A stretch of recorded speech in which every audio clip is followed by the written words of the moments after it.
Capt. Joe Geeb, 43, of the Clark County Fire Department is shown Thursday at the Clark County Fire Department Training Center in Las Vegas. Geeb was one of the first responders to the Mandalay Bay massacre and worked with police to use a new life-saving tactic. Las Vegas Joe Geeb didnt know if there was one shooter or 30 when the call for a mass casualty incident blasted through the radio Sunday night. The Clark County fire captain had no idea what was happening on the Las Vegas Strip, but he immediately began thinking about how he would run toward the bullets, the mayhem and the carnage while everyone else was running away.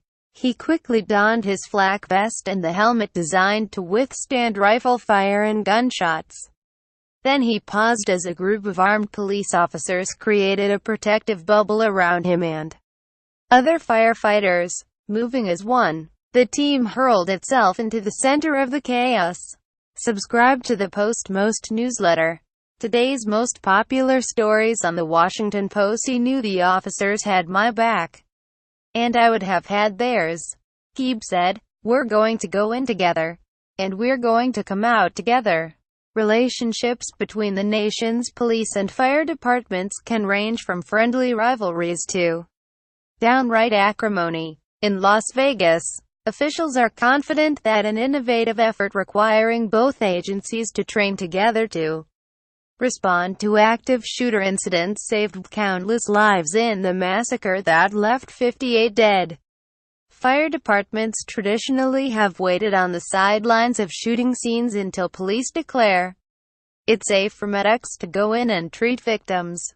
In some cases, including high-profile mass shootings that resulted in wounded patients bleeding to death even though medics could have saved them with immediate aid. Learning lessons from the shootings at Columbine High School outside Denver in 1999 and at a movie theater in Aurora, Colo, in 2012, Nevada's first responders decided they should work while under fire.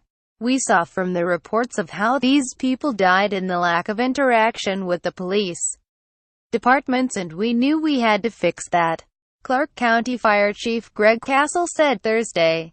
Castle said police and fire agencies in Nevada have been working together since 2010 to develop concerted responses to critical incidents.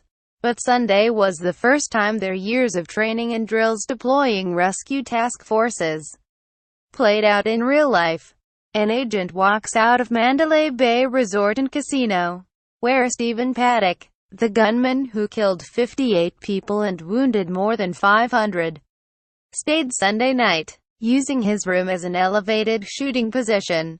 16 such task forces raced into the concert venue the night gunman Stephen Paddock opened fire from the 32nd floor of the Mandalay Bay Resort and Casino, sending volleys of bullets down on a country music festival with 22,000 attendees. Fire officials said. Each task force include 4 to 6 armed police officers, who created a perimeter around 3 paramedics, said Roy Session, the deputy chief of Clark County Fire Operations, who deployed the teams throughout the night. The medics treated and transported the wounded to ambulances under the blanket of safety those officers provided, moving in unison with police from patient to patient. What we discovered in Columbine and Aurora is that people were laying and dying waiting for help, Session said. This team was trying to avoid that.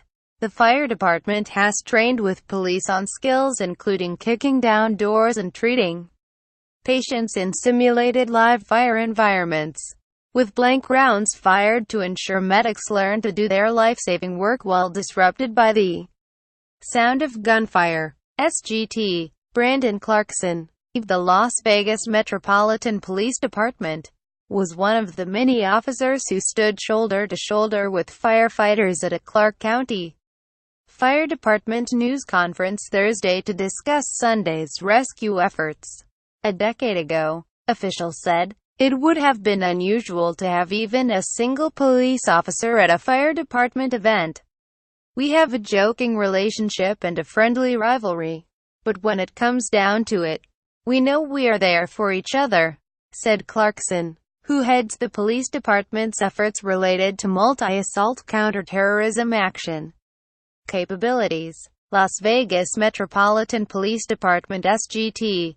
Brandon Clarkson, 33. Firefighters and medics faced several challenges Sunday as they responded to what they would later learn was the deadliest mass shooting in modern U.S. history. Castle said, "People with gunshot wounds appeared at various hotels, but the calls were dispatched to first responders as a report of a shooter at each hotel. The calls initially generated more than 30 different possible shootings along the Strip. That complicated our response," Castle said. "We're starting to think, oh, we're having attacks at other locations. People scattered into hotels, to the tarmac of the airport and into neighborhoods, creating a response area that stretched about a mile. It was not in one building. It was not in one spot. It was not in one address," Castle said. "It was spread over a massive area." The fire department transported more than 200 people to area hospitals that night and treated victims suffering from gunshot wounds, fractures and trampling injuries from the stampede to escape the gunfire. Some of the injured were wounded further as they were transported out. In some cases, those escaping loaded the most injured person in a group into a truck or car first because the individual could not move, but then other people would pile on top of that person to get out of the area. Geeb and his team at one point helped 10 people who had crammed into a compact car. "Then there was the emotional chaos," said Geeb, whose team treated dozens of people on Sunday. He said people around him kept screaming, "Where is it coming from? What's happening? Where do I go?" No firefighter or medic was struck by gunfire or injured, except one who hurt his knee in a fall. Sessions said the response to Sunday's shooting was built on lessons learned from previous incidents, but training has focused on a shooter who is at ground level, not someone firing from an elevated position. He said the department is already breaking down its response to Sunday's shooting to determine how to adjust for the future. "Our goal is to learn from those lessons," Sessions said. "Hopefully, we won't have to use this again."